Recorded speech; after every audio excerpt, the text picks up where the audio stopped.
Hello there, it's Andy from Piranha Audio Visual here on our Church Technology Explained YouTube channel. So here we are at a church in Cheshire, a large Church of England church, where we've upgraded the sound system, the projector system, and we've installed some cameras so they can stream their services. This video is all about the sound system.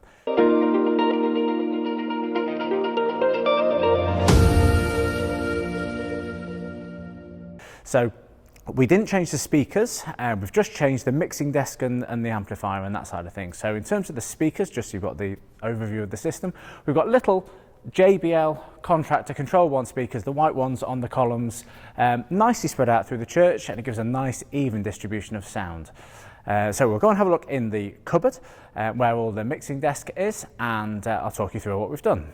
So at the back of the church we have this cupboard where one of the congregation built it, and it's got the sound system, it's also got the lights and the electrics and that side of thing.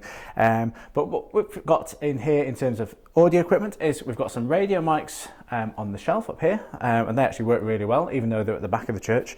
The cupboard obviously stays open when the system's in use. And we've got an Allen & Heath QU16 digital mixer. And underneath we've got the amplifiers and we've got the control equipment that we never normally want to access. We've also, as you'll see, got camera equipment and streaming equipment and that side of things. So we'll have a closer look at the mixing desk because we've got, it's a digital mixing desk, so we've stored memories into it, which makes life much easier for the operators. So here we are at the mixing desk. So it's a Allen & Heath QU16. These are really handy for churches because they're really easy to use. They can be set up so they're really straightforward, but they're a digital desk, so there's lots of processing power under the bonnet, but it's hidden away from people so no one can mess stuff up. So in terms of a Sunday morning, all they need to do is power it up, switch it on, which is on the master power button elsewhere. And then we've put presets into the desk. I'll come back to those, but just in terms of the connection that they've got, we've got left 1, 2, 3, 4 and right 1, 2, 3, 4. And these are microphone connections in the church itself, either side of the platform. And then we've got a couple of lapel radio mics and the handheld radio mic. We've got a couple of ambience mics, which are just used for the streaming and the recording.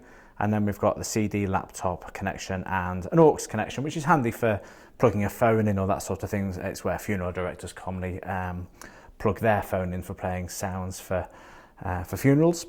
So in terms of the sound desk, we don't really need to worry about anything up here. We've programmed it so that all the operators and volunteers need to do is literally turn the corresponding microphone up to the volume out the speakers. That's it. So it's really straightforward for folks to use.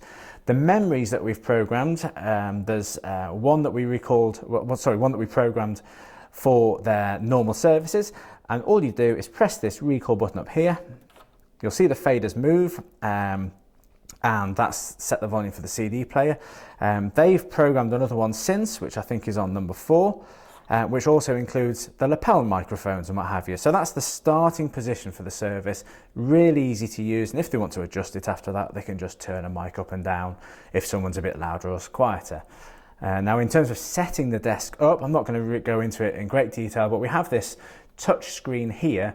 So in combination with the physical buttons, much like an analog desk that lots of folks are used to, we've got a touch screen here, and this gives us lots of information. But like I say, day to day, week to week, all operators need to do is just use the faders and set them to the volume that it needs to be for the room. So thanks very much for watching. We've also done a couple of other videos of our work here, one looking at the projector system, one looking at the camera system. So if you want to have a look at those, please do. Otherwise, see you next time.